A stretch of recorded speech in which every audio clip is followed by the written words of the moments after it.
พี่เซ้งเจ้ามื้อนี้น้องก็มีคำถามที่เราเคยสนทนากันถ้ามีโอกาสเดี๋ยวเราขออนุญาตถามอาจารย์เนาะแต่ว่าหลังจากคำถามของอ้ายอัคราก็ได้เด้อขอบใจถามเอ้ยตอนนี้เลยก็ได้ เพราะว่าเรากำลังรอให้อาจารย์อนุชาเป็นผู้ตอบคำถามของไอ้อัคราอืมเดี๋ยวน้องพงษ์ถามโดยเลยตอนนี้เจ้าเพราะที่ถ้าอาจารย์กัญเจ้าจนากับอาจารย์สงบก็อยู่เจ้าแล้วพอดีโดยพี่น้องในกลุ่มเขาก็จะได้ยินนำคำถามเจ้าเป็นคำถามขอบใจ ประเสริฐหมดเลยน้องเชิญเลยน้องโดยขอโอกาสเด้อขอบใจหลายๆโดยกราบสบายดีกราบสวัสดีอาจารย์สงบแหละสบายดีทุกท่านอ่าอยากขอความกรุณานำอาจารย์เพื่อเข้าใจความหมายของคำว่าความว่างเปล่าเพิ่มเติมเนาะอาจารย์ถ้าสมมติจะยกประเด็นขึ้นมาว่าปัจจุบันนี้ที่อ่าเฮาทุกๆคณะครับอาจารย์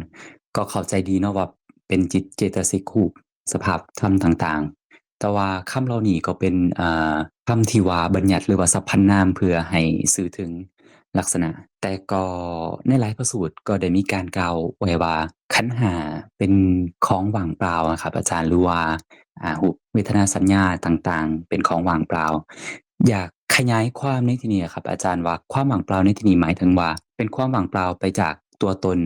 บ่แม่นสัตว์บุคคลแม่นบ่หรือว่าความว่างเปล่านี้เป็นแบบใดขอความกรุณานำอาจารย์ด้วยครับอันคนตายแล้วบ่ยังอยู่ว่างเปล่าบ่คนตายแล้วบ่ยังอยู่อ่าว่างเปล่าครับอาจารย์แต่คนเดียวว่าก็ยังซากจากศพซากศพจังใดก็ต้องถิ่มไว้ในโลกนี้แม่นบ่แม่นครับแม่นครับอาจารย์แล้วก็อัน คนที่เฮารู้จักที่เขาเจ้าตายไปแล้วขันธ์ห้าเขาเจ้ายังบ่บ่ยังในศาสตร์นี้ภพศาสตร์นี้บ่ยังแล้วครับบ่ยังแล้วว่างเปล่าบ่ว่างเปล่าครับอาจารย์อันไฟดับอันจออันทานพงอันเคยดังไฟบ่เคยดังครับอาจารย์ดังไฟแล้วบัดที่นี้ไฟมันดับแล้วมันไปเหลืออยู่ไสมันยังบ่ บ่เหลือเลยครับบ่ยังครับอาจารย์อันที่เว้าว่าไฟดับแล้วบ่เหลือบ่ยังนั่นเป็นชื่อแม่นบ่เป็นสื่อครับอาจารย์สภาพอันที่บ่เว้าว่ามันดับแล้วบ่เหลือแล้วมันว่างเปล่าคันเฮาเว้าแนวนั้นนี่สภาพแนวนั้นมันก็เป็นจังซั่นแม่นบ่คือบ่เหลืออยู่เลยแม่นบ่แม่นครับอาจารย์สภาพบ่มีบ่เหลืออยู่แล้วนั่นแหละเป็นความว่างเปล่าอันคันมันว่างเปล่าแล้วบ่มีอยู่แล้วนี่มันสิเป็นอันนามเป็นรูปได้บ่ถ้าว่างเปล่าบ่มีอยู่แล้วบ่สามารถเป็นนามเป็นรูปได้ครับอาจารย์แล้วมันสิเป็นเฮาเป็นของเฮาตัวตนของเฮาได้บ่นามมารูปที่เป็นขันธ์ห้านั่นน่ะ บ่ได้ครับคันบ่มีแล้วมันว่างเปล่าแล้วคืออากาศนี่เฮาสิไปอันยึดมั่นถือมั่นว่านามรูปนั้นนี่เป็นของผู้นั้นของผู้นี้เป็นของเฮาของเขาเป็นเฮาเป็นเขาเป็นตัวตนของเฮาตัวตนของเขาได้บ่บ่ได้เลยครับอาจารย์เพราะว่าเป็นของนึกสภาพว่างเปล่าเป็นของว่างเปล่าจังซั่นแหละเพิ่นจะเอิ้นว่าเป็นอนัตตาบ่แม่นอันตัวตนของไผแต่ธรรมดาเฮาก็คิดว่าอัน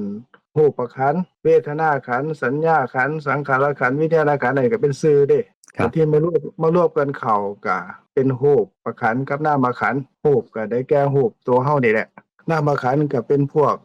ความรู้สึกดีใจเสียใจแล้วก็ทุกข์ใจสุขใจแล้วก็เฉยๆมันก็เป็นเวทนาเพิ่นว่าภาษาบาลีว่าเวทนาแต่ว่าความจำว่าเป็นสุขเป็นทุกข์เป็นดีใจเป็นเสียใจจำว่าหูตาจมูกลิ้นกายทั้งหลายเหล่านี้เป็นของเฮาจำว่าเป็น ตาเป็นหูเป็นจมูกเป็นลิ้นเป็นกายเป็นใจก็เป็นความจำก็เป็นสัญญาขันธ์สังขารขันธ์ก็ปรุงแต่งจิตให้เป็นชอบเพิ่นเอิ้นว่าโลภะความติดข้องก็ดีบ่ได้ตามที่เราต้องการก็ปรุงแต่งให้เป็นความบ่ชอบก็โทสะก็ดีปรุงแต่งจิตให้เป็นกุศลอกุศลจังซี้เพิ่นก็เอิ้นว่าเป็นสังขารขันธ์ภาษาบาลีเด้บัดครับผมทีนี้คันฮู้ เพิ่นเอิ้นว่าวิญญาณเห็นทางตาเนี่ยมันก็เอิ้นว่าจักขุวิญญาณพวกเขาเอิ้นว่าเห็นได้ยินทางหูก็ว่าโสตวิญญาณได้เพิ่นเอิ้นพวกเขาก็เอิ้นว่าได้ยินแต่ทางจมูกได้กลิ่นก็เอิ้นว่าฆานวิญญาณหูรสก็เอิ้นว่าชิวหาวิญญาณรู้สิ่งกระทบทางกายทั้งร้อนทั้งเย็นลมพัดกระทบนั่นนี่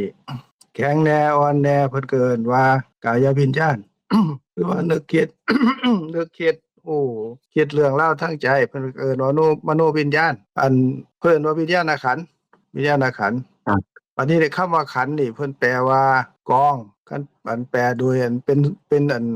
เป็นกองเป็นน้ำหมายความว่าเป็นอันชื่อว่าเป็นกองนั่นกองนี่กองรูปกองเวทนากองสัญญากองสังขารกองวิญญาณแต่ว่าโดยเนื้อความอันเพิ่นแปลว่าว่างเปล่าคืออากาศเอิ้นว่าอันดูเพิ่นเอิ้นว่ารูปขันธ์ก็หมายความว่ารูปเนี่ยรูปกายเฮานี่ว่างเปล่าคืออากาศเวทนาความรู้สึกก็ว่างเปล่าคืออากาศเป็นเวทนาขันธ์ ความจำสัญญาขันธ์กับความจำก็ว่างเปล่าคืออากาศสังขารขันธ์ปรุงแต่งจิตให้เป็นให้จิตดีจิตชั่วก็เป็นบาปเป็นบุญก็ว่างเปล่าคืออากาศวิญญาณขันธ์สภาพผู้เห็นได้ยินได้กินลิ้มรสถูกต้องสัมผัสนึกคิดก็ว่างเปล่าคืออากาศนั่นเพิ่นก็บอกไว้ได้ว่าว่างเปล่าคืออากาศคือความ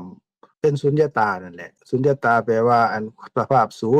นย์จากความเป็นนามเป็นรูปก็เป็นอนัตตานั่นแหละ อันเป็นหยังจังศูนย์ก็เพราะว่าขณะที่เจ้าได้ยินอยู่เนี่ยมันก็เป็นขันธ์ห้านั่นแหละเกิดขึ้นเกิดรูปกับครันามบเกิดขึ้นพอเกิดขึ้นแล้วอันเจ้าได้ยินจังซี่ตลอดไปได้บ่บ่ได้ครับอาจารย์บัดทีนี้อันเจ้าได้ยินจังซี่ตลอดไปบ่ได้นี่ต่อไปอันเจ้าคิดถึงเรื่องราวที่เจ้าคิดตลอดไปได้บ่บ่ได้ครับอาจารย์บัดทีนี้เจ้าได้ยินอีกอันคิดอันนั้นมันก็ต้องดับไปแล้วแม่นบ่แม่นครับอาจารย์ได้ยินอีกก็ดับอีกแม่นบ่ ครับแม่นครับอาจารย์แล้วก็เห็นอีกเราเห็นเลี้ยวไปหม้องนั้นหม้องนี้ก็เห็นรูปหม้องนั้นหม้องนี้การเห็นนั่นก็ดับไปก็บ่เหลือแม่นบ่แม่นครับอาจารย์คันเกิดดับแล้วบ่เหลือนั่นมันยังอันสิเป็นนามรูปที่มันเกิดขึ้นแล้วก็เห็นก็ดีได้ยินก็ดีได้กินก็ดี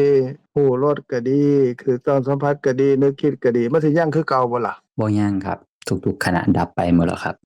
อันหนึงเกิดขึ้นแล้วดับไปอันหนึงก็เกิดขึ้นแล้วก็ดับไปอีกก็หมายความว่านามรูปหรือขันธ์ห้านั่นแหละเกิดขึ้นแล้วก็ดับแล้วก็เกิดขึ้นแล้วก็ดับเกิดขึ้นแล้วก็ดับ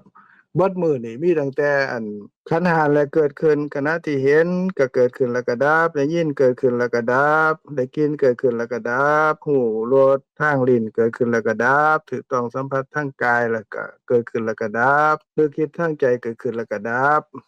คันมาหัวอารมณ์แต่ละทางแต่ละขณะเดะบ่ได้เกิดพร้อมกันเดะเห็นกับได้ยินเนี่ยบ่เกิดพร้อมกัน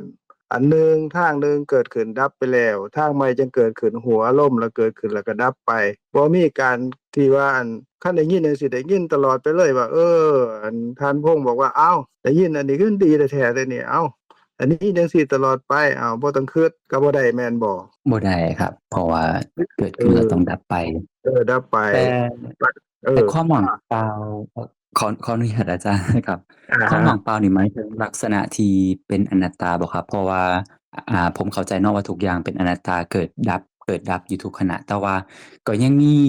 เชื่อให้เกิดจนกว่าจะสามารถดับอวิชชาได้หรือว่าจนฮอดจุติจิตของพระอรหันต์น่ะครับอาจารย์อัน การเกิดดับอย่างเดียวนี่แหละเป็นทางอันอนัตตาบ่แม่นตัวตนเพราะมันดับแล้วมันบ่เหลือแล้วตามที่อันถามท่านพงษ์เมื่อกี้นี่ว่าอันคันได้ยินเกิดขึ้นดับแล้วบ่เหลืออยู่แม่นบ่แม่นครับอาจารย์คันบ่เหลืออยู่แล้วมันสิเป็นอัตตาตัวตนได้บ่บ่ได้เลยครับคันเกิดขึ้นดับไปแล้วบ่เหลืออยู่แล้วนั่นนี่มันสิเที่ยงอยู่หม้องเก่าคือว่าบ่เปลี่ยนบ่แปลงได้บ่ บ่ได้ครับอาจารย์เกิดดับอันเดียวนี่แหละเป็นทั้ง3อย่างแต่ว่าเพิ่นนั่นย้านหมู่เฮาบ่เข้าใจเพิ่นก็เลยเว้าให้แจกแจงให้เฮาได้เข้าใจว่าเกิดดับอันเดียวนั่นแหละเป็นทางบ่เที่ยงคือแปรเปลี่ยนไปจากเดิมคือว่าบ่อยู่คือเก่าอะนะเพิ่นเอิ้นว่าทุกขังแล้วก็สภาพที่เกิดดับบ่มีแล้วเหลือแล้วว่างเปล่าแล้วคืออากาศนั่นแหละเป็นอนัตตาหรือว่าคคันรับผมว่าสิเว้าถึงว่าแปรเปลี่ยนไปแล้วก็หมายความว่าเกิดดับนั่นแหละแปรเปลี่ยนไปแล้วบ่ยังคือเก่าก็หมายความว่าเป็นอนัตตานั่นแหละหรือว่าเป็นอนัตตาบ่มีตัวบ่มีตนแล้วนั่นก็หอืมายความว่าครับผมเป็นทางอนิจจังคือเกิดดับบ่เหลือแล้วนั่นแหละแล้วก็เป็นทางแปรเปลี่ยนไปนั่นแหละ1ใน3 3ใน1ก็คือเดี๋ยวนี้ขณะนี้เดี๋ยวนี้นะเป็นจังซั่นว่างเปล่าจังซั่น มื้อเช้านี้เจ้าก็เห็นได้ยินได้กินแล้วก็รู้รสทางลิ้นแล้วก็สัมผัสทางกายนึกคิดทางใจมาตลอดแม่นบ่แม่นเลยครับยึดถืมาฮออเป็นตัดเดี๋ยวนี้วเป็นตนมาตลอดเลยครับมาฮอดเดี๋ยวนี้ที่เจ้าเห็นได้ยินได้กินริมรสถูกต้องสัมผัสนึกคิดตั้งแต่เช้าเหลือบ่บ่เหลือครับว่างเปล่าบ่ว่างเปล่าครับเป็นอนัตตาบ่เป็นอนัตตาครับอาจารย์บ่คงที่แปรเปลี่ยนไปจากเก่าแล้วแม่นบ่แม่นครับอาจารย์ เมื่อกี้นี่ท่านพงษ์คุยกับขาน้อยนี่ก็ทั้งได้ยินทั้งคิดแล้วก็แล้วเลี้ยวไปมองนั้นมองนี้ก็เห็นอันนั้นอันนี้นี่มันเหลือบ่เดียวนี่บนเรือจากขณะเลยครับ ดับไปหมดเออแล้วครับ นั่นแหละบ่เหลือจักขณะเบิดไปแล้ว เดี๋ยวนี้ได้ยินขาน้อยเว้านี่ได้ยินแล้วเกิดขึ้นแล้วมันก็ดับไป มันบ่เหลืออยู่แม่นบ่แม่นครับอาจารย์ อันนี้เป็นปัจจุบันแม่นบ่ อันนี้เป็นปัจจุบันครับ บัดที่นี่ที่ถามไปเมื่อกี้นี่บัดที่นี่ท่านพงษ์คิดถึงคำถามที่ถาม อันได้ยินนั่นมันเหลืออยู่บ่ ขณะที่คิดได้ยินบ่เหลืออยู่แล้วครับ ดับไปแล้ว คณะที่ได้ยินนั่นน่ะเป็นปัจจุบันของคณะนั้นแม่นบ่ แม่นครับ บัดที่นี่คณะต่อมาคิดนั่นเป็นอนาคตของปัจจุบันตอนนั้นแม่นบ่ แม่นครับ ขณะที่คิดเป็นอนาคตของปัจจุบันครับ บัดที่นี่คณะคณะได้ยินเว้าก่อนหน้านี้เป็นอดีตของคณะคิดแม่นบ่ แม่นครับขณะได้ยินเป็นอดีตของขณะที่คิดครับ จังซั่นก็คือว่าปัจจุบันนั่นน่ะปัจจุบันคือเดี๋ยวนี้นี่นามรูปเกิดขึ้นท่านพงษ์ได้ยินก็น้อยเว้าจังซี่ก็ได้ยินแล้วคันได้ยินแล้วก็คือขันธ์ห้าหรือนามรูปนั่นแหละเกิดขึ้นทำหน้าที่ของมันก็ฮู้ได้ยินเสียงปรากฏทางหูเกิดขึ้นแล้วก็ดับ อันนี้ก็เป็นปัจจุบันก็แสดงว่าปัจจุบันนี่ก็ว่างเปล่าแม่นบ่ ปัจจุบันนี่ว่างเปล่าถ้าดับไปแล้วก็ว่างเปล่าครับ อาจารย์ แต่ว่าปัจจุบันก็เป็นขันธ์ห้าถ้า เออ ขณะปัจจุบัน ขณะปัจจุบันก็เป็นขันธ์ห้าต่อไปอีกก็เกิดขึ้นก็ดับอีกแม่นบ่ แม่นครับ บัดที่ได้ดับไปแล้วคณะต่อไปก็เกิดขึ้นกับขันธ์ห้าแล้วเกิดขึ้นแล้วก็ดับอีกแม่นบ่ แม่นครับอาจารย์ จังซั่นคือว่าปัจจุบันที่เฮาได้ยินอยู่นั่นน่ะมันเกิดขึ้นแล้วก็ดับก็ว่างเปล่าเป็นอนัตตาบ่เป็นตัวตนเป็นสุญญตาขณะปัจจุบันนั่นนี่เป็นอนาคตของคณะที่ผ่านมาเมื่อกี้นี่แม่นบ่ แม่นครับอาจารย์ แต่คณะปัจจุบันนี่สิเป็นอดีตของคณะต่อไปแม่นบ่ ขณะปัจจุบันสิเป็นอดีตของขณะต่อไปแม่นครับอาจารย์ คันปัจจุบันว่างเปล่านี่ก็แสดงว่าว่างเปล่าทั้งอดีตทั้งอนาคตทั้งปัจจุบันแม่นบ่ ถ้าว่าปัจจุบันว่างเปล่าอดีตก็ว่างเปล่าอนาคตแม่นครับอาจารย์ ขันธ์ห้ายังบ่ ขันธ์ห้าบ่ยังครับ นี่คือความเป็นอนัตตาแต่ละขณะเดียวนี่ทั้งอดีตก็เป็นอนัตตาปัจจุบันก็เป็นอนัตตาอนาคตก็เป็นอนัตตาเพราะปัจจุบันว่างเปล่าเป็นอนัตตาอดีตก็เป็นอนัตตาว่างเปล่าอนาคตก็เป็นอนัตตาว่างเปล่าว่างเปล่าจากหยังว่างเปล่าจาก ขันธ์ห้าที่เป็นของเฮาขันธ์ห้าที่เป็นเฮาขันธ์ห้าที่เป็นตัวตนของเฮาบ่เหลือเลยจักขณะตั้งแต่เฮาเป็นเด็กน้อยตั้งแต่ปฏิสนธิตั้งแต่เกิดผุนมาเรื่อยๆเรื่อยๆตอนนี้ท่านพงษ์ก็ยังเป็นเด็กน้อยอยู่บ่ อ๋อบ่ได้เป็นเด็กน้อยแล้วครับ บ่ได้อยู่ในคันแม่แม่นบ่บ่ได้ในท้องแม่แม่นบ่ตอนนี้ บ่ได้อยู่แล้วครับ ต่อมาก็ตอนปฏิสนธิตอนเกิดก็สิเป็นน้ำใสแล้วก็เปลี่ยนเป็นน้ำข้นแล้วก็สิเปลี่ยนเป็นชิ้นเนื้อเปลี่ยนเป็นก้อนเนื้อแล้วก็เปลี่ยนเป็น ปัญจสาขาทั้งห้าต่อมาก็ใหญ่ขึ้นมาเรื่อยๆเติบโตมาเรื่อยๆเกิดดับเกิดดับสืบต่อมาเรื่อยๆอันหนึงเกิดขึ้นดับไปอันใหม่ก็เกิดขึ้นสืบต่อมาเรื่อยๆเรื่อยๆเกิดขึ้นจนแม่ฮอด9 เดือนแล้วก็แม่ก็คลอดออกมาเด้แม่นบ่ ครับอาจารย์ ก็เป็นทารกแม่นบ่ แม่นครับอาจารย์ ตอนนี้ยังเป็นทารกอยู่บ่ บ่ได้เป็นแล้วครับอาจารย์ ต่อมาก็จากมื้อเป็น2มื้อ3มื้อเป็นสัปดาห์เป็นเดือนหลายเดือนขึ้นมาเป็นปีเป็นเด็กน้อยแล่นไปแล่นมาบางเทื่อก็บ่ทันได้แล่นเนาะแต่น้อยๆก็ค่อยคร้านค่อยพลิกค่อยนั่นค่อยนี่ตอนนี้ยังหัดย่างหัดนั่งหัดเดินหัดนอนอยู่บ่ บ่แล้วครับอาจารย์ บ่ว่าที่นี่ก็ย่างได้เนาะแล่นได้เป็นเด็กน้อยยังเป็นเด็กน้อยบ่ บ่ได้เป็นเด็กน้อยแล้วครับ อาจารย์ เป็นอ เป็ ดี น ต วัย ครับ รุ่นบ่เป็นวัยรุ่นบ่ต่อมานั่นน่ะ ครับ หลังจากเด็กน้อยก็เป็นวัยรุ่นครับอาจารย์ จนฮอดซุมื้อนี่นับย้อนไปข้างหลังขันธ์ห้าเหล่านั้นยังบ่ บ่ยังเลยครับ อันนั้นนี่ บ่ยังจะ เว้าโดยที่เห็นโดยประเภทหยาบๆเนาะเห็นโดยชัดแจ้งแต่ว่าแต่ละคณะเดียวนี้นี่คณะที่เฮาเห็นได้ยินได้กลิ่นลิ้มรสถูกต้องสัมผัสนึกคิดกับขันธ์ห้านั่นแหละเกิดขึ้นแล้วก็ดับเกิดขึ้นแล้วก็ดับบ่เหลืออยู่ อันที่บ่เหลืออยู่นั่นแหละเพิ่นว่าเป็นอนัตตา เพราะว่า ครับผม มันเกิดดับบ่เหลืออยู่แล้วเด้บ่เหลืออยู่แล้วมันก็แปรเปลี่ยนไปแล้วบ่เหลืออยู่แล้วเพราะว่าเกิดดับแล้วนั่นน่ะมันก็ว่างเปล่ามันบ่มีแล้วสิบ่ว่างเปล่าได้จังได กายนี้ขันธ์5นี้ก็บ่แม่นของไผบ่เป็นไผบ่เป็นตัวตนของไผก็เป็นจังซี่แต่ว่าคันบ่พิจารณาก็บ่เห็นบ่เข้าใจคันพิจารณาจังเห็นจังเข้าใจก็ไปค่อยๆพิจารณาว่าแต่ละขณะนั้นมีแต่ความว่างเปล่าเด้เห็นเกิดขึ้นก็ว่างเปล่าได้ยินเกิดขึ้นก็ว่างเปล่าได้กลิ่นลิ้มรสถูกต้องสัมผัสนึกคิดก็ขันธ์5แล้วเกิดขึ้นแล้วก็ดับก็ว่างเปล่าว่างเปล่าว่างเปล่าไปจังซี่ซุมื้อนั่นแหละความเข้าใจที่เกิดขึ้นนั้นก็ได้ฟังความจริงแล้วก็พิจารณาเพิ่นว่าโยนิโสมนสิการพิจารณาไตร่ตรองดูๆบ่อยๆเนืองๆพิจารณาและประกาศความเข้าใจก็สิเกิดขึ้นจากการพิจารณาไตร่ตรองโดยดีเพิ่นว่าโยนิโสมนสิการนั่นแหละอันท่านพงษ์ก็ศึกษามาหลายก็ไปพิจารณาเบิ่งแต่ละคณะนี่ก็ค่อยเข้าใจความเป็นอนัตตาบ่มีเฮาเกิดขึ้นอันนี้อืมท่านอาจารย์เพิ่นมาแล้วบ่อาจารย์อนุชายังบ่เห็นนะอาจารย์บ่ทันมาท่านพงษ์ก็ว่าจังไดที่อันเว้าให้ฟังเมื่อกี้นี่อันมีหยังถามเพิ่มเติมก็ถามได้ ชัดเจนแจ่มแจ้งหลายอาจารย์กราบขอบพระคุณอาจารย์หลายๆครับชัดเจนแจ่มแจ้งทุกขณะก็เป็นอนัตตาครับเกิดขึ้นแล้วก็ดับไปเป็นความว่างเปล่าก็คืออนัตตาอย่างที่อาจารย์กล่าวครับขอบใจอาจารย์หลายๆแล้วขอบใจเด้อไอ้เซ็งด้วยบ่ขอบใจมีคำถามคำถามแล้วเชิญทานต่อไปเด้อเด้อ ขอบใจคำถามน้องพงษ์หลายๆที่เฮ็ดให้ได้ยินได้ฟังกราบขอบใจท่านอาจารย์หลายๆที่อธิบายอย่างแจ่มแจ้งละเอียดข้าน้อยก็อยากสนทนานำอยากเว้าจุดที่น้องพงษ์ถามเพื่อความเข้าใจของตัวเองเพิ่มขึ้นซึ่งคำถามของน้องเป็นคำถามที่ลึกซึ้งแล้วก็เป็นอาจารย์ตอบได้ปิติได้เข้าใจได้ม่วนจ้ะได้ปิติจ้ะเห็นว่าคือพงษ์ถามสภาพว่างเปล่าคือคำสอนของพระพุทธองค์ข้าน้อยเข้าใจว่าคำสอนของพระพุทธองค์แกนแท้เพิ่นอยากให้เฮาฮู้สภาพธรรมตามความเป็นจริงทุกขณะที่เพิ่นอยากให้ฮู้คือว่าบ่มีหยังมีแต่ความว่างเปล่าซึ่งที่ว่าแม่นน้ำจิตสิ่งที่เกิดขึ้นกับจิตแล้วเกิดขึ้นแล้วก็ตั้งอยู่แล้วก็ดับไปคือมันบ่มีหยังมีแต่ความว่างเปล่าคือสิ่งรูปน้ำที่ว่าแล้วหรือจิตสิ่งที่เกิดขึ้นกับจิตคือเพิ่นว่าเจตสิกซึ่งเหล่านี้มันสื่อเว้าให้เฮาเข้าใจระบุเป็นสมมุติบัญญัติให้ขึ้นมาให้เฮาเข้าใจสภาพซึ่งสภาพจริงๆแล้วหั้นมันความว่างเปล่าซึ่งเข้าใจข้าน้อยเข้าใจแบบนี้นะท่านอาจารย์เข้าใจว่าทุกขณะทุกอย่างมีแต่ความว่างเปล่าแล้วสิ่งที่เกิดขึ้นมนุษย์เฮานี่บ่ฮู้แล้วมายึดว่าเป็นเฮาแต่จริงๆแล้วมีแต่ความว่างเปล่าทุกขณะข้าน้อยเข้าใจว่าแบบนี้ว่าพระพุทธเจ้าเพิ่นอยากให้เฮารู้ว่ามันเป็นความว่างเปล่ามันบ่มีจริงนะแต่ว่าสิ่งเหล่านี้ที่แม่นสมมุติบัญญัติขึ้นมาให้เฮาเข้าใจถึงสรุปที่ท่านอาจารย์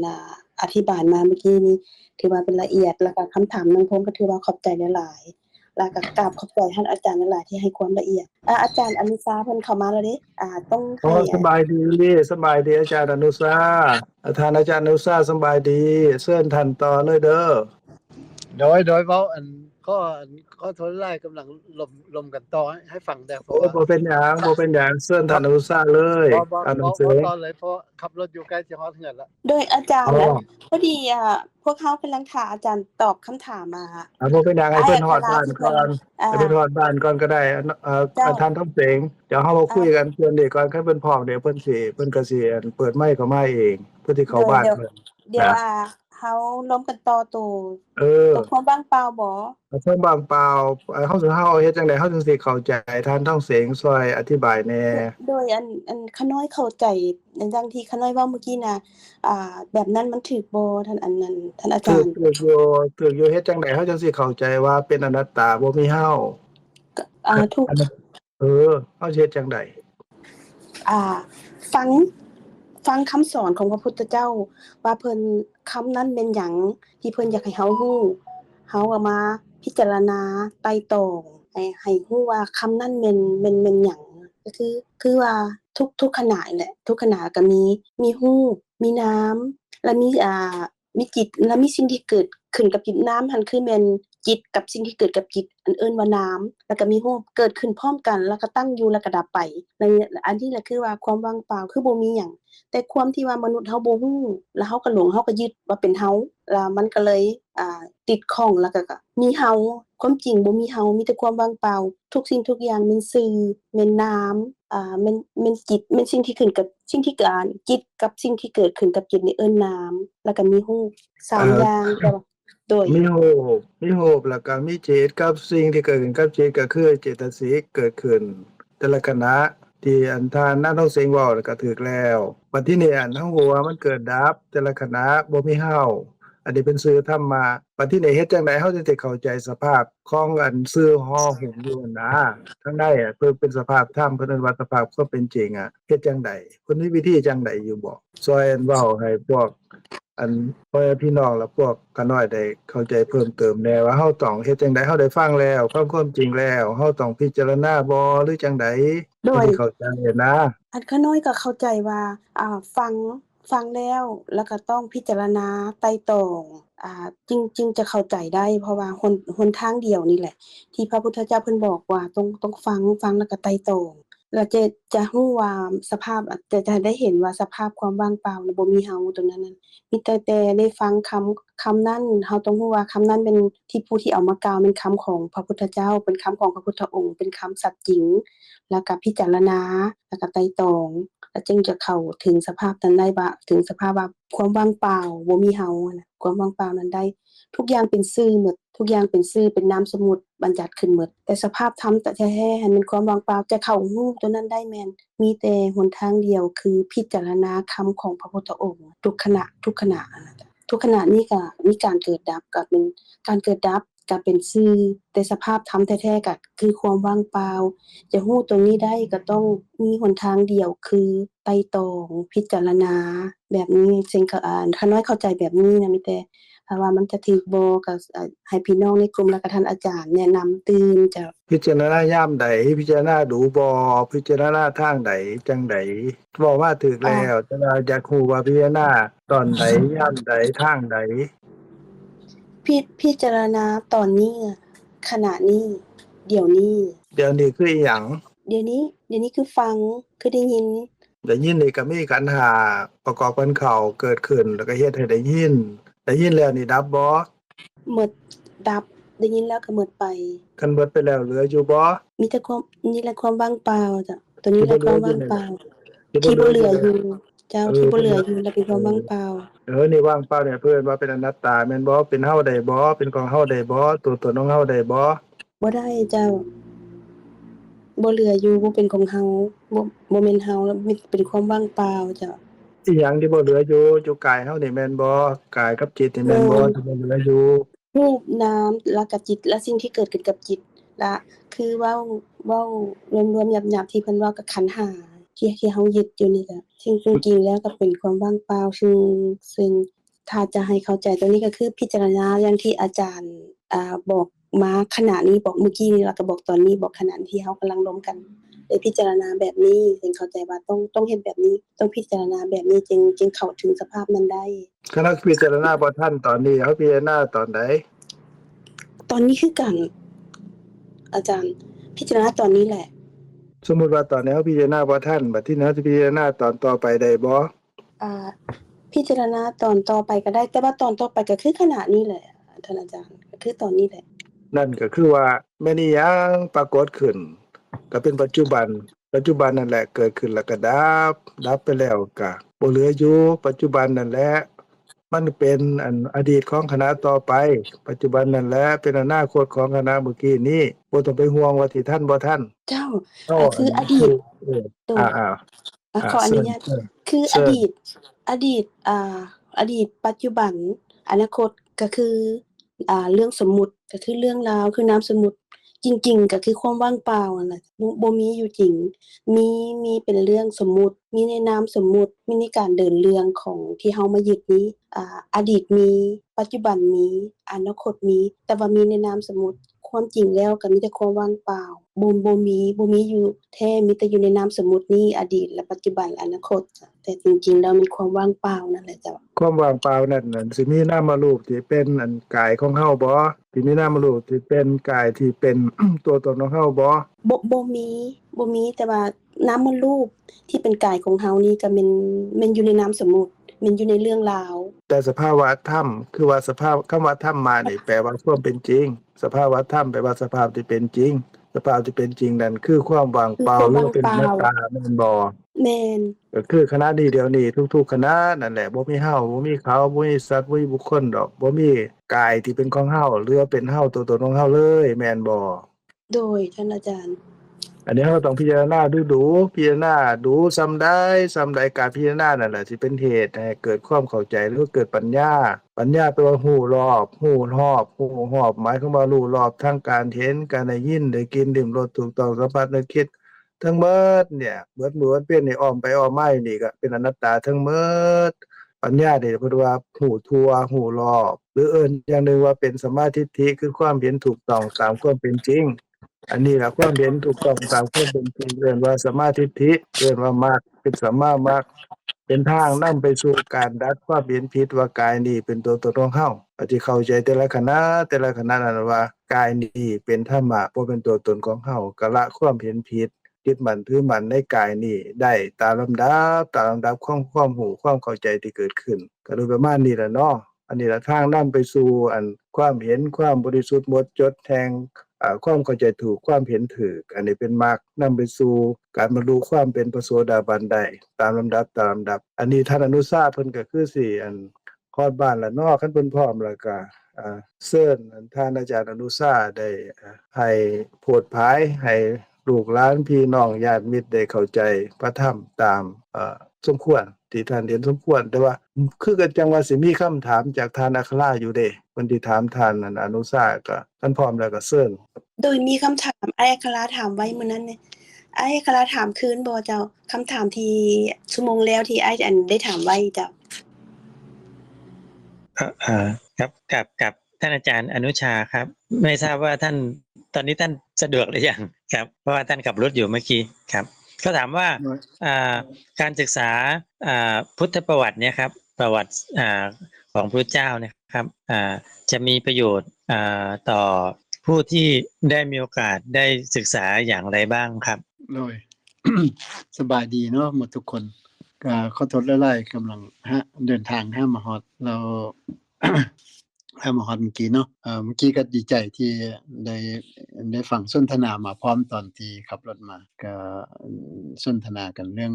เกี่ยวกับเฮ็ดอะไรเกี่ยวฮู้เรื่องคำว่าอนัตตานั่นเนาะก็น่าสนใจขน้อยก็มีมีข้อแลกเปลี่ยนนิดนึงเนาะเกี่ยวกับเรื่องที่ว่าเฮาเรียนฮู้พุทธศาสนาหรือว่าเรียนประวัติของพุทธศาสนาเนี่ยหรือว่าพุทธประวัติมันเฮาได้ประโยชน์หยังเนาะของอาจารย์อัคราเพิ่นถามเนาะอันนี้มีความเห็นขน้อยเนาะ พุทธประวัตินี่ก็แปลว่าสิ่งที่มันเป็นสิ่งที่ของพุทธศาสนาที่ผ่านมาแล้วนั่นแหละแล้วเฮาก็เรียนรู้เฮาได้เรียนรู้จากท่านก็คือสิ่งที่ผ่านมาแล้วเฮาพระพุทธเจ้าเพิ่นโดยเฉพาะขน้อยสนใจรายละเอียดตอนที่เพิ่นหลังจากเพิ่นตรัสรู้แล้วเนาะแต่ว่าก่อนหน้านั้นคือกันบ่ตรัสรู้เทื่อก็อย่าสิ่งใดที่เพิ่นได้ออกจากปากเพิ่นแล้วเพิ่นเล่าให้เราฟังล้วนแล้วแต่เป็นมีประโยชน์หมดเลยมีประโยชน์ต่อการหลุดพ้นแหละเว้าไปง่ายๆพุทธศาสนาหรือว่าคำสอนพุทธศาสนานี่ของพระพุทธเจ้านี่มันเป้าหมายเดียวก็คือการหลุดพ้นคือการออกจากความทุกข์หรือพ้นจากความทุกข์หรือว่าออกจากสังสารวัฏเนาะการเวียนว่ายตายเกิดนี้บ่จบบ่สิ้นท่านเห็นอันใดเฮาก็สิออกจากทันใดนี่มันจุดประสงค์หลักของพุทธศาสนาเลยเนาะทีนี้ ถามตัวหลักว่าแล้วเฮามาเรียนรู้พุทธศาสนาหรือว่าเรียนประวัติของพระพุทธเจ้าหรือพุทธประวัตินี่มันจะได้ประโยชน์หยังก็คือมื้อนั้นขน้อยได้เล่าให้ฟังเท่าที่ขน้อยพอจื้อได้เนาะก็คือคันสมมุติว่าเฮาบ่เรียนพุทธประวัติเนาะบ่เรียนพุทธประวัติของพุทธศาสนาเฮาก็เลยบ่ฮู้เลยว่าแม่นพระพุทธเจ้าเพิ่นตรัสรู้แล้วตอนเพิ่นตรัสรู้แนวใดเพิ่นตัดแนวใดตรัสรู้แล้วเพิ่นไปซ่อนไผแดซ่อนไผอยู่ไสซ่อนพระสูตรใดแล้วหลังจากที่เพิ่นตัดพระสูตรนั้นจบแล้วมีหยังเกิดขึ้นไผใดบรรลุธรรมย้อนหยังอันนี้ล้วนแล้วแต่เป็นสิ่งที่แม่นพระพุทธเจ้าเพิ่นได้ซ่อนมาไว้แล้วสิ่งที่เพิ่นซ่อนนั้นได้ปรากฏเป็นจริงแล้วว่าคำสอนพระเจ้าเฮ็ดให้บุคคลที่มี เจตนาที่จะฟังเนาะแล้วก็ค่อยเข้าใจในธรรมแล้วก็บรรลุธรรมนะอันนี้ก็ย้อนได้ฟังเนาะประสงค์อันสิ่งที่สำคัญที่สุดในของพวกเขาที่เกิดเป็นมนุษย์แล้วนี่นะคือเกิดเป็นมนุษย์แล้วนี่เราได้พบพุทธศาสนาเนาะได้พบในสิ่งพระพุทธเจ้าเพิ่นเกิดขึ้นแม้แต่เฮาบ่ได้ฟังจากปากเพิ่นโดยตรงก็ยะแต่มันได้ฟังจากสาวกหรือว่าฟังจากผู้ที่ได้ยินได้ฟังมาแล้วหรือว่ามีการบันทึกไว้แล้วเนาะแล้วก็เอามาบอกสอนต่อมาตั้งแต่ 2,600 กว่าปีมานี่แล้วเนาะเพราะฉะนั้นคือเสร็จแล้วขน้อยได้เว้าแล้วว่าคือตัวอย่างเนาะคือตัวอย่างเพิ่นตรัสรู้มาแล้วเพิ่นมานึกเห็นปัญจวัคคีย์เพิ่นก็มาอันเล็งเห็นว่าปัญจวัคคีย์อยู่พาราณสีเนาะอยู่อิสิปตนะมฤคทายวันเพิ่นก็นำมาเพิ่นก็ตั้งใจเพื่อจะมาโพสต์เอาปัญจวัคคีย์เพราะว่าปัญจวัคคีย์นี่เป็นผู้ที่พร้อมแล้วด้วยศีลด้วยสมาธิเป็นผู้ที่พร้อมด้วยศีลด้วยสมาธิแล้วซอกหาทางออกอยู่แต่เขาเจ้าก็ยังบ่เคยได้ยินได้ฟังคำสอนของพุทธศาสนาจักเทื่อเพราะว่าตอนนั้นเนาะมีนักบวชซึ่งเป็นเอิ้นว่าสมณโคดมหรือว่านักบวชสิทธัตถะนะแต่ว่ายังบ่มีพระพุทธเจ้าคันบ่มีพระพุทธเจ้าก็ยังบ่มีคำสอนของพระพุทธเจ้าเทื่อเนาะหลักคำสอนในพุทธศาสนายังบ่มีเทื่อเพราะฉะนั้นแล้วผู้ที่จะบรรลุธรรมได้นี่เขาเจ้าจะมีศีลมีสมาธิแต่เขาเจ้ายังปัญญายังบ่เกิดย้อนบ่ได้ยินได้ฟังหลักของพุทธศาสนาบ่ได้ยินได้ฟังคำสอนของพระพุทธเจ้าที่ออกจากพระโอษฐ์ของพระพุทธเจ้าเถื่อเนาะสิ่งนั้นถ้าผู้ใดพวกเขานี่น่ะเป็นสาวกหรือว่าเป็นผู้ที่เป็นลูกศิษย์ของพระพุทธเจ้าหรือว่าเกิดมาเป็นมนุษย์แล้วนี่ก่อนจะบรรลุธรรมต้องได้ยินได้ฟังคำสอนพระพุทธเจ้าอย่างน้อยบทหนึ่งขึ้นไปได้ยินเทื่อนึงขึ้นไปได้ยินพระสูตรนึงขึ้นไปหรือว่าได้ยินคำเว้าคำนึงขึ้นไปที่พระพุทธเจ้าเพิ่นตรัสไว้คันว่าบ่ได้ยินได้ฟังก็บ่สามารถตรัสรู้ด้วยตัวเองได้คันผู้ใดตรัสรู้ด้วยตัวเองได้ก็เป็นพระพุทธเจ้าเท่านั้นแหละเนาะหรือว่าเป็นปัจเจกกับพระพุทธเจ้าคือเรียนรู้แล้วก็เข้าใจแล้วก็ตรัสรู้ด้วยตัวเองก็มีปัจเจกกับพระพุทธเจ้ากับพระพุทธเจ้าเท่านั้นผู้ที่ฮู้ก่อนหมู่เนาะส่วนบัดนี้พวกเขาต้องได้ยินได้ฟังเพราะฉะนั้นสุตตะนี่สำคัญหลายสำหรับพวกเขาที่เป็นมัคคานุขาเนาะเป็นผู้เดินตามมรรคทั้งหลายเพราะฉะนั้นการเอาสิเดินตามมรรคได้คันมื้อเฮาบ่ได้ยินได้ฟังเทื่อเนาะเพราะฉะนั้นคือตัวอย่างปัญจวัคคีย์นี่ได้ทั้งสิ้นมีทั้งสิ้นมีทั้งสมาธิบางคนก็เข้าสมาธิได้สำนั้นสำนี้แล้วแต่เฮาบ่ได้ลงรายละเอียดเนาะแต่ว่าต้องได้ยินได้ฟังคำสอนของพระพุทธเจ้าเพราะฉะนั้นเขาเจ้าก็พยายามโกฏัญญะนี่เป็นผู้พยากรณ์องค์คนเดียวที่บอกว่าเจ้าสายสิทธัตถะนี้จะตรัสรู้ได้เป็นพระพุทธเจ้าผู้อื่นก็ยังมี2ทางก็คือว่าถ้าว่าอยู่ในเพศของคฤหัสถ์จะได้เป็นจักรพรรดิเนาะถ้าว่าออกบวชก็เป็นพระพุทธเจ้าแต่มีเจ้าโกฏัญญะองค์เดียวเนาะเป็นโกฏัญญะผู้เดียวที่ชี้มือเดียวแล้วก็บอกว่าเพิ่นจะตรัสรู้เป็นพระพุทธเจ้าเท่านั้นเพราะฉะนั้นในความตั้งใจแบบนั้นแล้วก็แปลว่าพร้อมแล้วที่จะตั้งใจเพื่อจะได้ฟังคำสอนจากพระพุทธเจ้าเพราะฉะนั้นเพิ่นค่อยตัดสินใจส่วนหมู่คณะทั้งหลายอีก4องค์เนาะก็เป็นลูกของรุ่นลูกเป็นรุ่นลูกเนาะที่ว่ามากับโกฏัญญะเนาะในสมัยนั้นโกฏัญญะก็น้อยกว่าหมู่แต่พอมาปัญจวัคคีย์นี่โกฏัญญะนี่อายุหลายกว่าหมู่เนาะอยู่ไหนครับก็รอท่าที่จะฟังคำสอนของพระพุทธเจ้าแหละหลังจากที่พระพุทธเจ้ามาแล้วก็บ่แน่ใจเนาะก็คือตอนนั้นเฮาบ่ลงรายละเอียดซะตอนนี้ก็คือบ่แน่ใจว่าพระพุทธเจ้าตรัสรู้แท้บ่ตอนที่ตั้งใจตอนที่นั้นปฏิบัติอย่างอุกฤษนั้นจนพร้อมจนจ้อยเหมือนกันยังบ่ได้แล้วยังบ่บรรลุแล้วบัดนี้กลับคืนไปกินสั้นอาหารกลับเป็นผู้มากๆนั้นแล้วจะตรัสรู้ได้จังได๋เพิ่นก็เลยว่าเพิ่นได้เคยบอกพวกเจ้าบ่ว่าเฮาตรัสรู้แล้วนะหลังจากนั้นมาเพิ่นค่อยปัญจวัคคีย์ค่อยเริ่มเงียงหูฟังเนาะออกจากบ่อน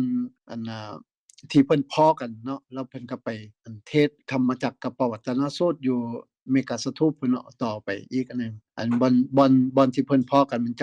จ้าคันธีเนาะที่สนทนาปราศัยแต่ว่าเวลาไป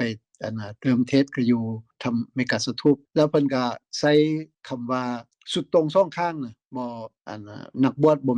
บ่ควรเข้าไปยุ่งเกี่ยวเพราะว่าเพิ่นรู้แล้วว่า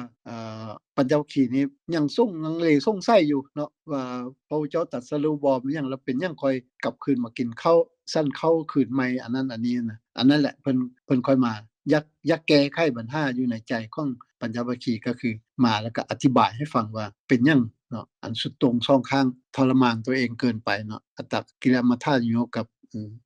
กามสุขัลลิกานิโยก็คือซ่องอันนี้บ่ควรเพราะฉะนั้นแล้วบัดนั้นซ่องอันนี้บ่ควรในสมัยนั้นก็มีแต่ซ่องอย่างนี้แหละแล้วเพิ่นก็ว่าเอาคันซ่องอันบ่ควรแล้วแม่นได้ก็คือค่อยมาตัดเรื่องมัชฌิมาปฏิปทามัชฌิมาปฏิปทาก็แม่นหยังก็แม่นมรรคมีองค์8นั่นแหละ1 2 3 4 6 5 6 7 8แต่8ข้อนั้นคือมัชฌิมาปฏิปทาเป็นทางสายกลางเนาะแล้ว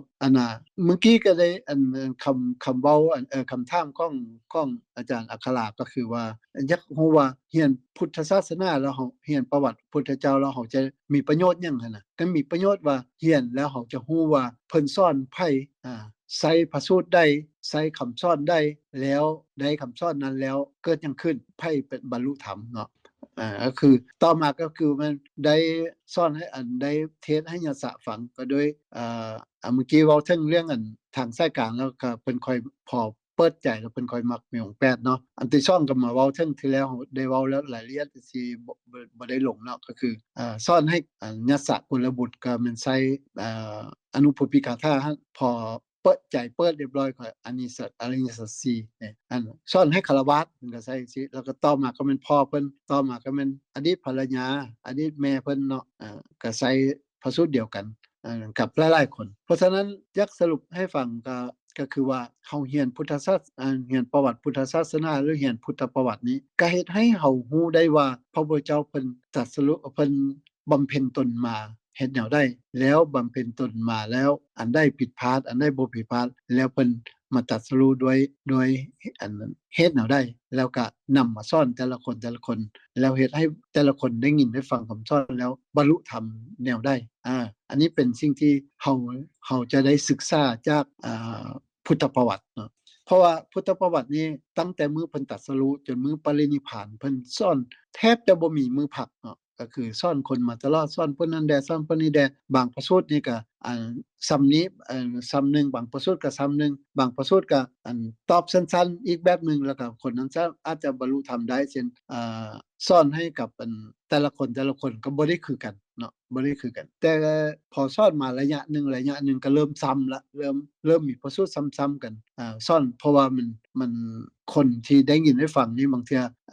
จิตของแต่ละคนมันก็บ่คือกันเพราะฉะนั้นมาฮอดจุดนึงแล้วคำถามหรือว่าความสนใจของแต่ละคนก็อาจจะคือกันก็มีเริ่มใช้เวลาไปเรื่อยๆเพิ่นก็เริ่มซ้ำพระสูตรนั้นเทศซ้ำขึ้นซ้ำไปเนาะแล้วบางอันก็บ่มีแล้วจนฮอดปรินิพพานจนฮอดยามปรินิพพานเพิ่นก็มีปรินิพพานสูตรเนาะก็เฮ็ดให้เฮารู้ว่าตอนหลังจากที่เพิ่นเทศสอนมาตั้ง45 ปีแล้วก่อนเพิ่นปรินิพพานนี่เพิ่นได้สอนหยังแดเพิ่นได้สั่งเสียหยังไว้เพิ่นได้แก้ไขปัญหาหยังไว้แล้วก็ผู้ใดที่บรรลุธรรมองค์สุดท้ายจังซี่เฮาก็ฮู้บรรลุธรรมองค์สุดท้ายคือสุภัททปริภาสกเข้ามาถามเรียบร้อยเพิ่นก็อธิบายให้ฟังแล้วเฮ็ดให้ในคืนนั้นเองเพิ่นก็ได้บรรลุธรรมเนาะเป็นอรหันต์องค์สุดท้ายในพุทธศาสนามื้อนี้ก็คือสิได้เว้าในระดับนี้เนาะเพราะว่าเฮาก็มีเวลาน้อยได้นอนแล้วตอบนึงก็คือว่าเรียนพุทธศาสนาได้ประโยชน์หยังก็คือได้ประโยชน์ก็คือได้ยินได้ฟังสิ่งที่พระพุทธเจ้าเคยบอกเคยสอนเคยตัดให้กับแต่ละคนฟังทางพระสงฆ์ทางฆราวาสคนนอกศาสนาบางคนก็ได้โสดาบันแล้วก็มาเป็นอริยบุคคลขั้นต่อไปจนบรรลุเป็นอรหันต์ก็มีบางคนได้ยินได้ฟังแล้วก็เป็นอรหันต์เลยก็มีเนาะเพิ่นก็บ่ได้บอกว่าเป็นโสดาบันตอนใดคือพาหิยะสิได้ยินได้ฟังปุ๊บก็บอกว่าตรัสรู้แล้วเป็นอรหันต์แล้วทั้งที่ยังเป็นฆราวาสอยู่เนาะอันนั้นก็เป็นสิ่งที่พวกเขาได้ยินได้ฟังจากพุทธประวัติแล้วได้ประโยชน์จากสิ่งนั้นเนาะอันนี้มันความเห็นของข้าน้อยเนาะเพราะว่าแต่ละองค์ก็อาจจะเห็นมุมมองที่ลึกซึ้งกว่าข้าน้อยเว้าก็ได้เนาะ51 นาทีแล้วเนาะซึ่งข้าน้อยข ข้อมีความเห็นในเรื่องที่ว่าอาจารย์สงบเพิ่นได้ล่มกับเซ็งเนาะเว้าเมื่อกี้เนาะก็เว้าถึงเรื่องว่าเฮ็ดจั่งใดเราจะได้ฮู้ถึงเรื่องว่าอันใดมันเป็นอนัตตานะอนัตตาแล้วมันเป็นจั่งใดเขาน้อยมีความเห็นอันหนึงเนาะความเห็นร่วมกันแลกเปลี่ยนกันหน่อยหนึงก่อนจะฮู้อนัตตาเนาะอนัตตานี่มันจะมีอัตตาอัตถิตากับอันหนึงที่ว่ามันสุดตรงช่องข้างเนาะเขาน้อยก็คิดบ่ออกเลยนี่เมื่อกี้เว้ามันมีอนัตตาอยู่ทางกลางเนาะระหว่างกลางแล้วก็มีอัตถิตากับมันยังบ่เราให้อาจารย์สงบช่วยได้เนาะแล้วเขาน้อยอยากเว้าซิว่าก็คือว่าการที่เฮาต้องรู้ได้ถึงเรื่องคำว่าอนัตตาก็คือสิ่งที่มันมีการเกิดขึ้นแล้วก็ตั้งอยู่แล้วดับไปสิ่งใดที่มีการเกิดขึ้นแล้วตั้งอยู่แล้วดับไปนั่นแหละสิ่งนั้นแหละอนัตตาเอิ้นว่าอนัตตาเพราะว่ามันเป็นสิ่งที่มันเกิดขึ้นแล้วมันตั้งอยู่แล้วมันดับไปนั่นน่ะล้วนแล้วแต่มันอนัตตาหมดเลยแต่ทีนี้บางคนก็ว่าอนัตตานี่เป็นนิพพานก็เป็นไปบ่ได้เนาะตามบางเทื่อเขาน้อยเคยได้ยินบางคนเว้าเขาน้อยก็เป็นไปบ่ได้ติเพราะว่าอนัตตามันยังบ่ฮอดใช้ยังบ่ฮอดเทื่อมันเฮาฮู้ถึงอนัตตาแล้วหั่นน่ะเขาน้อยก็ข้อเรียกเปลี่ยนเนาะอันนี้เนาะฮู้ว่าอันนี้เป็นอนัตตาแล้วควรแล้วบ่ที่จะยึดว่าสิ่งนี้มันของเฮานี่มันเฮานี่มันตัวตนของเฮาเพราะฉะนั้นมันยังที่มีต่อไปอีกเพราะคันซุว่าเฮาฮู้แล้วว่าเป็นอนัตตาแล้วเฮาก็ต้องมาเรียนเริ่ม1 2 3 4 5 6 7ไปตามลำดับของทางสายกลางเนาะก็คือมรรคมีองค์8เนาะหนทางไปสู่กันพ้นทุกข์เพราะฉะนั้นการรู้ว่าสิ่งใดสิ่งหนึ่งเป็นอนัตตาแล้วมันจะเฮ็ดให้เฮาคลายความกำหนัดหรือว่าคลายความยึดมั่นถือมั่นในสิ่งนั้นเพราะว่าเฮารู้แล้วว่ามันพอเพียงแต่เกิดขึ้นตั้งอยู่ดับไปมันบ่แม่นของเฮามันบ่แม่นเฮามันบ่แม่นตัวตนของเฮามื้อนั้นเขาน้อยก็ได้เว้าน้อยหนึ่งแล้วเนาะเกี่ยวกับเรื่องการปฏิบัตินะการปฏิบัติก็คือการเฮ็ดสมาธิหรือว่าการสมถะกับวิปัสสนานั่นแหละแม่นเฮ็ดหยังหั่นน่ะตอนตะกี้เขาน้อยเป็นผู้หนึ่งที่มีความสนใจหลายแล้วว่านั่งสมาธิแล้วมันสิได้หยังบ่เห็นสิได้หยังนั่งละนั่งหลับตาชั่วโมงนึงก็นั่งหลับตาอยู่หั่นแต่ว่าเขาน้อยย้อนความโง่เขลาหรือว่าย้อนความบ่เข้าใจย้อนความบ่ฮู้นั่นแหละก็เลยมีความถามนี้ขึ้นมาแต่จริงๆแล้วการเฮ็ดสมาธิเนาะหรือว่าเฮ็ดสมถะกับวิปัสสนามันจะไปเคียงคู่กันสมถะมันเอื้อเนาะต่อการเห็นได้ซึ่งวิปัสสนาปราศจากสมถะก็บ่ได้เนาะแต่ว่าสมถะนั้นแล้วมื้อใดที่เฮาได้จิตเป็นมีน่ะอยู่ในอันหนึ่งอันเดียวแล้วอยู่ในจิตตั้งอยู่ในอารมณ์เดียวแล้วน่ะหลังจากตอนนั้นเอิ้นว่าสมถะและอยู่เอิ้นว่าจิตมีอารมณ์เดียวแล้วพร้อมที่จะ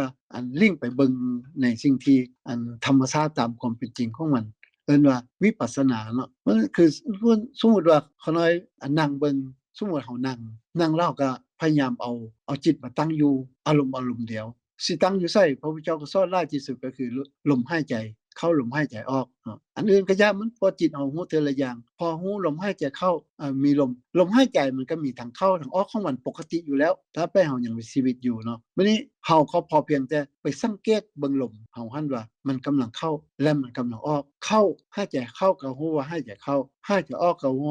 ว่าหายใจออกเมื่อเฮาฮู้ในขณะจิตที่เฮาฮู้นี้ฮู้หายใจเข้าหายใจออกนี่จิตเฮาก็บ่ฮู้อันอื่นเลยเพราะว่าพระพุทธเจ้าเคยตรัสไว้ว่าจิตฮู้ทีละอย่างแต่ว่ามันจิตไวก็จนมีความรู้สึกว่ามันฮู้หลายอย่างพร้อมกันแต่จิตฮู้ทีละอย่างเนาะแต่ว่าในขณะที่คนเฮาฮู้ลมหายใจเข้าลมหายใจออกเราก็ฮู้ต่อไปอีกจะให้ไปสู่สมาธิขั้นใดก็อย่าแต่ว่าในขั้นใดขั้นหนึ่งก็สามารถที่จะ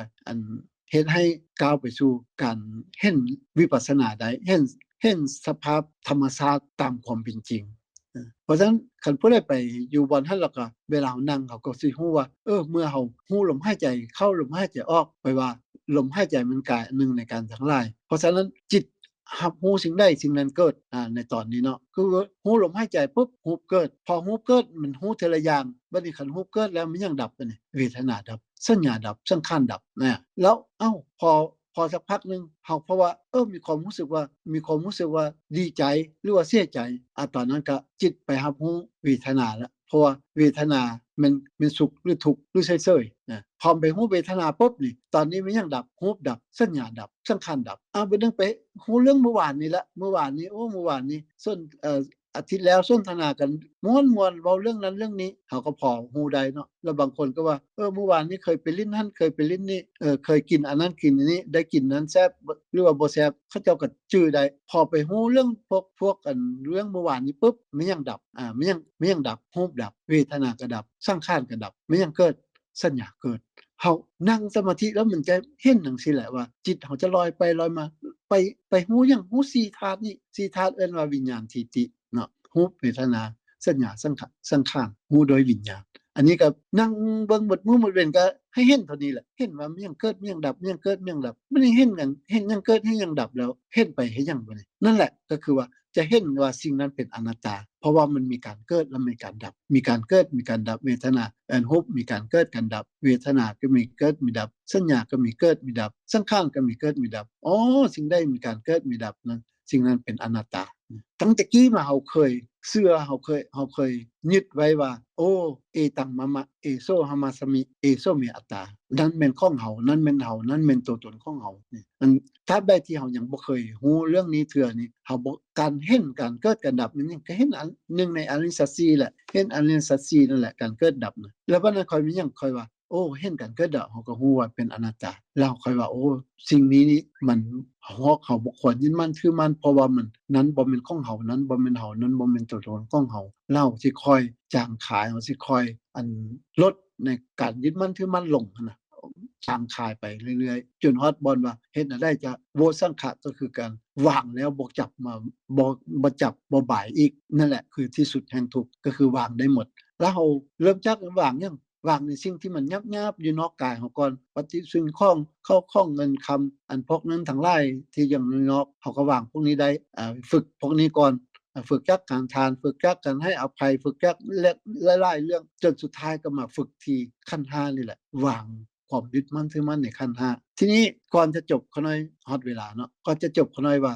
ขั้น5บ่แม่นของเฮานี่รูปเวทนาสัญญาสังขารวิญญาณบ่แม่นเฮาเอาแล้วเฮามันหยังซั่นน่ะเฮาแม่นอันใดมันค่อยมีตั้งคำถามนี้ขึ้นมาเนาะแล้วเฮาแม่นไผนี่มายึดขั้น5นี่ขั้น5บ่แม่นเฮาแล้วเฮามันอยู่ไสเฮาเอิ้นว่าหยังนั่นแหละอันนี้เป็นคำถามนึงที่เอาไว้พวกเฮาจะล้มกันต่อเนาะสิ่งที่เฮาจะล้มกันต่อแล้วก็ล้มกันได้อีกอยู่เนาะพอดีหมดเวลาขน้อยก็ใช้เวลากายน้อยนึงเนาะมื้อนี้กลายเป็น1นาทีขน้อยก็ขอบใจหมดทุกคนที่อุตส่าห์ฟังเนาะแล้วก็ขน้อยก็มีโอกาสได้แลกเปลี่ยนได้เว้าในสิ่งที่ขน้อยพอเข้าใจได้เนาะหวังว่าจะเป็นประโยชน์ให้แก่บรรดาผู้ที่สนใจในธรรมทั้งหลายเนาะแล้วก็มีหยังก็สนทนากันต่อเนาะขน้อยขอบใจหมดทุกคนสาธุโดยขอบใจท่านอาจารย์อนุชาหลายๆขออนุญาตต่อเวลาหน่อยนึงเนาะอ้ายคะล่ะคำถามที่อ้ายถามมาที่เพิ่นตอบไปน่ะอ้ายสรุปอ้ายเอาสรุปบ่เจ้าอยากให้อ้ายสรุปเจ้าว่าคำถามเป็นแนวใดครับก็คำถามก็คือว่าการศึกษาพุทธประวัติเนี่ยมีประโยชน์อย่างไรครับซึ่งคำถามนี้ถ้าได้พิจารณาลงไปจริงๆก็คือก่อนที่จะมีการอุบัติขึ้นของพระพุทธเจ้าเนี่ยครับในยุคนั้นก็คนก็มีความเชื่อกันไปต่างๆนานาครับตอนนั้นก็เป็นความเชื่อต่างๆอาจจะยังไม่ได้เรียกว่าศาสนาเป็นความเชื่อที่ไม่ได้มีเหตุมีผลบ้างเชื่อในสิ่งที่มองไม่เห็นเชื่อว่าสิ่งต่างๆดลบันดาลได้บ้างหรือว่าบูชาภูเขาต้นไม้บ้างอะไรประมาณนี้ครับก็แต่ว่าเมื่อพระเจ้าอุบัติขึ้นนะครับเราในคนยุคหลังๆเนี่ยก็ได้ศึกษาพุทธประวัติก็ต้องกราบขอบคุณท่านอนุชาเป็นอย่างยิ่งครับที่ท่านกล่าวว่าคือผู้ที่ได้ศึกษาพุทธประวัติก็เหมือนกับผู้ที่ได้ฟังสิ่งที่พระเจ้ากล่าวกับบุคคลผู้นั้นที่ในสมัยพุทธกาลซึ่งก็ได้มีบันทึกไว้ก็เหมือนกับเราได้ฟังไปด้วยครับอย่างเหมือนท่านกล่าวกับปัญจวัคคีย์หรือว่าท่านอื่นๆไม่ว่าจะเป็น นักบวชหรือว่าพวกลัทธิต่างศาสนาก็ตามครับซึ่งก็เป็นสิ่งที่มีค่าอย่างยิ่งครับผู้ที่ไม่เคยได้ยินได้ฟังพุทธประวัติหรือว่าคนต่างศาสนาในยุคปัจจุบันนะครับเมื่อเขาได้มีโอกาสได้ฟังเขาก็จะรู้ว่าคำที่พระเจ้ากล่าวกับบุคคลต่างๆนั้นเขาก็สามารถที่จะพิจารณาเข้าใจได้ครับประมาณนี้ครับน้องเสงครับขอบคุณมากครับโดยขอบใจอ้ายอัคราหลายๆท้ายนี้ขออาจารย์สงบท่านอาจารย์สงบเลยอาจารย์การจนากล่าวว่าหยังบ่เจ้ากล่าวหยังจักหน่อยก่อนจะให้เอื้อยศิลาลักษณ์เพิ่นนั่นปิดคำนั้นแผ่เมตตาเจ้าครับเพิ่มเติมจักหน่อยเนาะเป็นว่าเพิ่มเติมเพื่อความเข้าใจตรงจักหน่อยหนึ่งเสริมจากท่านอาจารย์อนุชาเนาะการฮู้พุทธประวัติเนี่ยเพิ่นก็เว้าแจ่มแจ้งล่ะแต่ว่าขาน้อยสิเว้าถึงแง่หนึ่งว่าพุทธประวัติน่ะการศึกษาพุทธประวัติก็สิเฮ็ดให้เฮาได้ฮู้ว่าพระพุทธเจ้าเพิ่นเป็นคนคือว่าเป็นมนุษย์บ่เป็นเทวดาบ่เป็นพระอินทร์พระพรหมก็ในความเป็นมนุษย์นี่แหละเพิ่นก็พัฒนาหมายความว่าเพิ่นอบรมความดีคือบารมี10นั่นแหละบารมี10แต่ละอย่างก็ประกอบด้วยความเข้าใจถูกความเห็นถูกก็ประกอบด้วยปัญญาเพิ่นพัฒนาจากความเป็นมนุษย์แล้วเพิ่นก็เกิดในชาติสุดท้ายนี่เพิ่นก็เป็นมนุษย์นี่แหละก็เป็นพยานยืนยันให้เห็นว่าความเป็นมนุษย์นี่แหละสามารถที่พัฒนาขึ้นไปโดยการที่ฮู้แจ้งเห็นจริงในสภาพธรรมตามความเป็นจริงได้เพราะว่าการสะสมมาในความเข้าใจถูกความเห็นถูกตามลำดับใน4อสงไขยแสนกับในที่สุดชาติสุดท้ายนั้นพระองค์ก็เป็นมนุษย์เป็นเจ้าชายมีพ่อมีแม่คือว่ามีพระพุทธมีพระบิดาพระมารดามีวงศาคณาญาติมีความเป็นมาแล้วเพิ่นก็พัฒนาสู่ความเป็นบุคคลผู้วิเศษคือตรัสรู้ความเป็นพระพุทธเจ้าได้อันนี้ก็เฮ็ดให้เฮาเห็นเป็นตัวอย่างว่าบ่แม่นเทวดาดลบันดาลหรือว่าผู้มีฤทธิ์มีอานุภาพอันใดแต่ว่าคนนี่แหละสามารถที่พัฒนาได้จากความเป็นภาลปุถุชนสู่ความเป็นกัลยาณปุถุชนจากความเป็นปุถุชนก็สู่ความเป็นพระอริยบุคคลตามลำดับตามพระพุทธเจ้าโดยเฉพาะพระพุทธเจ้านั้นเพิ่นก็พัฒนาจนถึงที่สุดก็คือได้ตรัสรู้ความเป็นพระพุทธเจ้าเป็นศาสดาเอกของโลกเป็นผู้ยิ่งใหญ่ในภพทั้ง3บ่มีผู้ใดสิยิ่งใหญ่ไปกว่าพระองค์ด้วยพระปัญญาคุณพระวิสุทธิคุณพระมหากรุณาคุณใหญ่กว่ามนุษย์โลกเทวโลกพรหมโลกใหญ่กว่าสมณพราหมณ์ทั้งหลายทั้งปวงก็โดยความเป็นมนุษย์พัฒนาขึ้นเรื่อยๆโดยการประกอบคุณงามความดีที่เรียกว่ากุศลที่ประกอบด้วยปัญญาก็เฮ็ดให้พวกเฮาบ่ได้ท้อถอยได้เห็นตัวอย่างความเป็นผู้วิเศษที่เกิดขึ้นพระอริยสาวกทั้งหลายก็เกิดเป็นมนุษย์นี่แหละก็พัฒนาขึ้นจนได้เป็นพระอัครสาวกก็มีแล้วก็พระสาวกอสิติมหาสาวก80ก็มีแล้วก็บรรลุความเป็นพระอริยบุคคลตามลำดับเนี่ยก็เฮ็ดให้พวกเฮาได้มีกำลังใจเนาะอันนั้นน่ะอันนี้ก็คือพุทธประวัติบัดที่นี่ในเรื่องของนิพพานเป็นอนัตตานี่ก็คือว่ากิเลสดับแล้วเด้กิเลสดับบ่เหลือคืออวิชชาดับเบิดแล้วสิเป็นอนัตตาได้จังได๋เพราะว่าการดับกิเลสบ่เหลือแล้วนั่นก็เป็นอนัตตาแล้วก็เหตุแห่งทุกข์คืออวิชชาเป็นต้นตอแห่งความเกิดความแก่ความตายนั่นดับหมดแล้วก็บ่เกิดบ่แก่บ่ตายอีกก็ว่าเป็นอนัตตาเด้เป็นอนัตตาบ่ได้เพราะว่าบ่มีตัวมีตนแล้วนะโดยประมาณนี้ขาน้อยก็เสริมเพิ่มจักเล็กจักน้อยจากที่ท่านได้เว้าแล้วเพื่อไว้ความ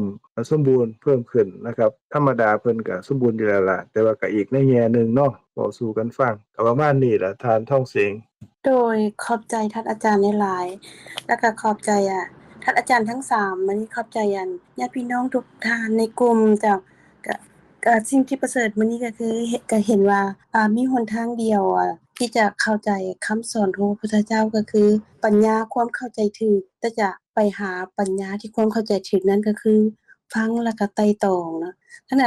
ท้ายนี้ก็ขออัญเชิญเอื้อยศิรลักษณ์แผ่เมตตาเนาะเอื้อยเนาะเจ้าก็ยินดีหลายเจ้าที่สิได้มาพาพวกหมู่เฮาจบมื้อนี้น่ะเนาะก็กราบขอบพระคุณแล้วก็อนุโมทนาอาจารย์ทั้ง3หลายๆแล้วก็อนุโมทนากับน้องพงษ์คุณอัคราที่ได้ให้ความรู้กับหมู่เฮาได้เป็นคำถามที่ได้เกิด อยเฮาอันนี้ไปเรื่อยๆไต่เต้าไปเรื่อยๆเนาะในความรู้สุดท้ายนี้ก็ขอเชิญหมู่เฮาเนาะก่อนสิเข้าไปนอนมาร่วมกันกราบนอบน้อมแก่องค์สมเด็จพระสัมมาสัมพุทธเจ้าผู้เป็นพระอรหันต์ตรัสรู้ชอบได้โดยพระองค์เองผู้ถึงพร้อมด้วยวิชาและจรณะผู้เสด็จไปดีแล้วผู้หูแจ้งโลกเป็นคู่ผู้สามารถฝึกบุรุษที่สมควรฝึกได้อย่างบ่มีไผยิ่งกลัวผู้เป็นศาสดาของเทวดาและมนุษย์ทั้งหลายผู้จำแนกแจกแจงพระธรรมอันประเสริฐขอกราบนอบน้อมแก่พระธรรมคำสอนที่พระองค์ทรงเคารพบูชาเป็นธรรมที่ผู้ศึกษาและปฏิบัติเพิ่งปรากฏชัดได้ด้วยตัวเองขอกราบนอบน้อมแก่หมู่พระสงฆ์องค์ข้าเจ้าทั้งหลายผู้ปฏิบัติเพื่อกำจัดราคะผู้ปฏิบัติเพื่อกำจัดโทสะผู้ปฏิบัติเพื่อกำจัดโมหะตรัสรู้พระธรรมตามพระผู้มีพระภาคเจ้าโดยอำนาจคุณพระรัตนตรัยขอสัตว์ทั้งหลายที่เป็นเพื่อนทุกข์เกิดแก่เจ็บตายโดยกันทั้งเบิดทั้งสิ้นจงเป็นสุขเถิดอย่าได้มีเวรแก่กันและกันเลยอย่าได้เบียดเบียนซึ่งกันและกันเลยอย่าได้มีความทุกข์กายทุกข์ใจเลยขอสัตว์ทั้งหลายมีความสุขกายสุขใจรักษาตนให้พ้นจากทุกภัยทั้งปวงเถิดท้ายนี้พวกข้าพเจ้าทั้งหลายขออุทิศส่วนกุศลที่ได้กระทำมาแล้วนี่แด่พ่อแม่ปู่ย่าตายายครูบาอาจารย์ผู้มีพระคุณของพวกข้าพเจ้าทั้งในปัจจุบันและอดีตอนันตชาติแก่ญาติพี่น้องมิตรสหายที่ล่วงลับไปแล้วตลอดทั้งเทวดาและมนุษย์ทั้งหลายขอท่านทั้งหลายมีจิตโสมนัสและอนุโมทนาในส่วนกุศลเหล่านี้ด้วยเถิดกราบสาธุค่ะสาธุอนุโมทนากับสุขุสุคนเด้อ